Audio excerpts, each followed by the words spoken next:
మండలంలోని గుమ్మలదిబ్బ గ్రామంలో 30/1/2026న సాయంత్రం ఒక మైనర్ బాలిక వయసు 12 సంవత్సరాలను ఇద్దరు మైనర్ బాలు బలవంతంగా తీసుకెళ్లి గుర్తు తెలియని ద్రవాన్ని తాగించినట్లు బాలిక తల్లి ఫిర్యాదు చేయగా కొవ్వూరు పోలీస్ స్టేషన్లో కేసు నమోదు చేయబడింది. బాధిత బాలికను మొదటి చికిత్స నిమిత్తం ఏసీఎస్ఆర్ ప్రభుత్వ సాధారణ ఆసుపత్రి నెల్లూరులో చేర్పించగా అనంతరం మెరుగైన చికిత్స కోసం చెన్నైలోని స్టాన్లీ ప్రభుత్వ ఆసుపత్రికి తరలించబడింది. అక్కడ చికిత్స పొందుతూ 6/2/2026న బాలిక మృతి చెందింది. ప్రాథమిక వైద్య నివేదికల ప్రకారం బాలిక మృతి కారణం సస్పెక్టర్ పారాకాట్ లిక్విడ్గా భావించబడింది. ఈ ఘటనపై పోలీస్ శాఖ సమగ్ర దర్యాప్తు కొనసాగిస్తుంది. కొన్ని వార్తా కథనాలలో బాలికపై గ్యాంగ్ రేప్ జరిగినట్లు ప్రచురించబడిన వార్తలు వాస్తవ విరుద్ధమైనవి. ఇప్పటివరకు తల్లిదండ్రులు గాని బాలిక గాని అలాంటి విషయాలను ఎక్కడా వెల్లించలేదు. నిర్ధారణ కాని విషయాలను ప్రచురించడం ద్వారా ప్రజల్లో అనవసరమైన భయాందోళనలు సృష్టించవద్దని మీడియా ప్రతినిధులకు విజ్ఞప్తి చేయబడింది. అదేవిధంగా కేసు దర్యాప్తులో ఉన్న సందర్భంలో మైనర్ బాలిక పేరు, వివరాలు మరియు ఆమె ఫోటోలను ప్రచురించడం చట్టవిరుద్ధం. సంబంధిత చట్టాల ప్రకారం ఇది శిక్షార్హ నేరం కావున మీడియా ప్రతినిధులు మరియు సామాజిక మాధ్యమాల వినియోగదారులు సమయం పాటించి హెచ్చరిక చేయబడింది. మృతిపైన విభిన్న కథనాలు ఉన్న నేపథ్యంలో ఎవరి వద్దనైనా ఆధారాలు ఉన్న ఏడల దర్యాప్తుకు సహకరించవలసిందిగా కోరడమైంది. STFO నెల్లూరు గ్రామీణం. ఈ నెల లాస్ట్ మంత్ 30వ తారీఖు కొవ్వూరు మండలంలోని గుమ్మలదిబ్బ గ్రామంలో ఒక మైనర్ బాలిక కిడ్నాప్కు గురై నేపథ్యంలో మీడియాలో వచ్చిన విభిన్న కథనాలకి సంబంధించి ఈరోజు ప్రెస్ మీట్ కండక్ట్ చేయడం జరిగింది.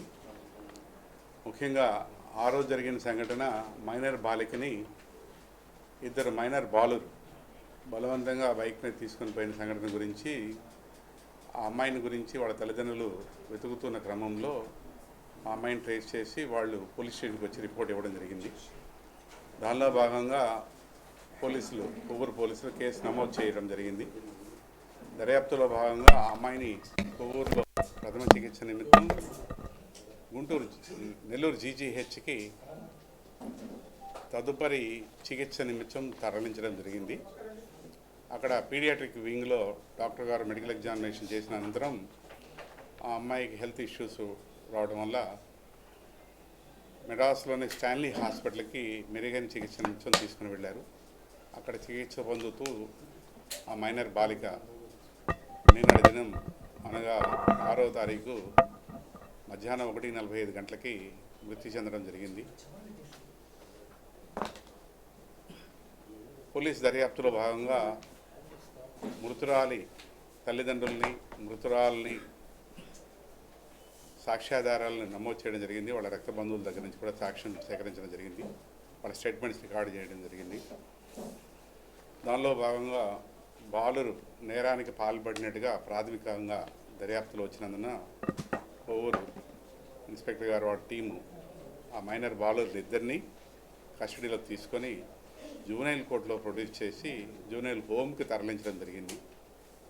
ముఖ్యంగా ఈ మైనర్ బాలిక పై జరిగిన సంఘటన గురించి ఒక దినపత్రికలో గ్యాంగ్ రేపు గురైంది మైనర్ బాలిక అని చెప్పి ప్రచురించడం జరిగింది.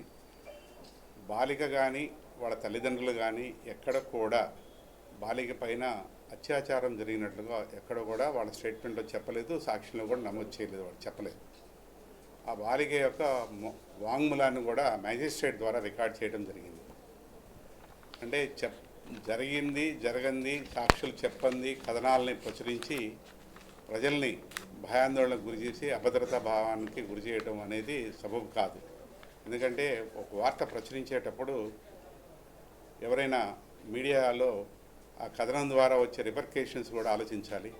ఎందుకంటే అవాస్తవాన్ని ప్రచురించి భయాందోళనకు గురి చేయడం వల్ల అభద్రతా భావానికి మహిళలు, చిన్నారులు గురవుతారు. దీంట్లో ఆ మైనర్ బాల యొక్క ఫోటోను కూడా ప్రచురించి అలానే ఆ అమ్మాయి పేరు కూడా నమోదు చేయడం జరిగింది. ఇది బాలికల మీద జరిగే లైంగిక వేధింపుల కేసు దృష్ట్యా చట్టవిరుద్ధం. ఎందుకంటే ఏ మైనర్ కూడా నేరానికి పాల్పడిన ఆయన పేరు కానీ అలానే బాలికల పేరు కానీ ఎవరి కూడా వార్తా కథనంలో పేర్లు రాకూడదు, ప్రచురించకూడదు. ఇది చట్టవిరుద్ధం. ఇలాంటి జరగడం దురదృష్టకరం. అలాంటి సంఘటనల వల్ల వాళ్ళకి మానసికంగా, కుటుంబానికి ఎంతో వేదన గురి చేస్తారు. ఎందుకంటే పబ్లిక్లో వాళ్ళని హ్యూమిలియేషన్ గురి చేసేటట్టుగా సంఘటన వల్ల వాళ్ళ కుటుంబం బాధపడుతుంటే తదుపరి పేర్లు ప్రచురించడం వల్ల ఇంకా ఎక్కువ ఇబ్బంది గురి చేసినట్టు అవుతుంది.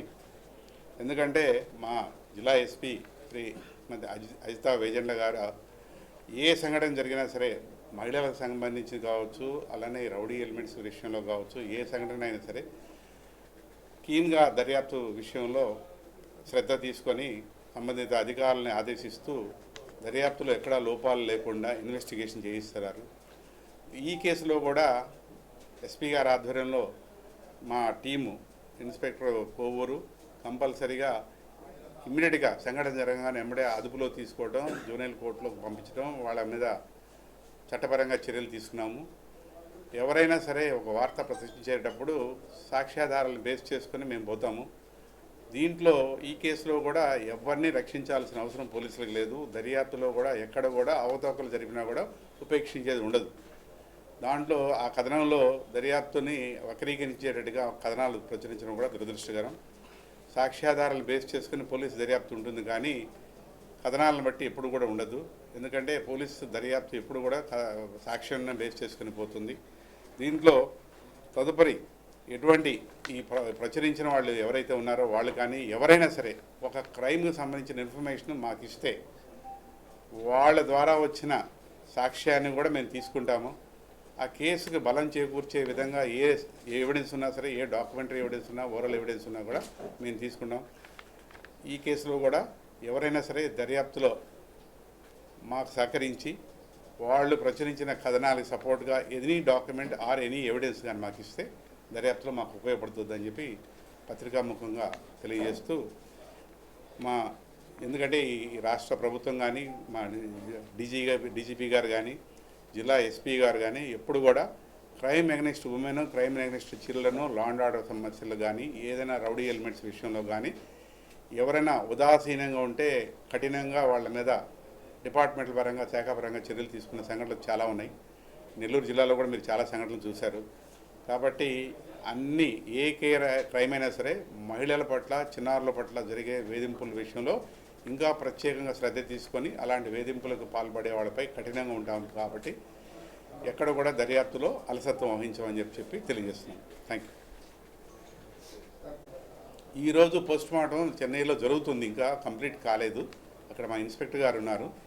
ప్రాథమికంగా వచ్చే రిపోర్ట్ బేస్ చేసుకొని తర్వాత మనకి దాంట్లో కొన్ని శాంపిల్స్ కూడా కలెక్ట్ చేస్తారు. దాని ద్వారా కూడా ల్యాబ్ రిపోర్ట్ వచ్చిన తర్వాత దర్యాప్తులో వాస్తవాలు ఏంటి, కాజ్ ఆఫ్ డెత్ ఏంటి అనేది తెలుస్తుంది. దీంట్లో ప్రాథమికంగా పారాక్విట్ లిక్విడ్ పాయిజన్ వల్ల చనిపోయి ఉండవచ్చు అని చెప్పి డెత్ ఇంటిమేషన్లో మనకు వచ్చింది. కాబట్టి కాజ్ ఆఫ్ డెత్ ఏంటి అనేది ఫోరెన్సిక్ ల్యాబ్ ద్వారా తెలియాల్సింది. కాబట్టి దర్యాప్తు పూర్తి అయిన తర్వాత కానీ వాస్తవాలు మనకు తెలియదు.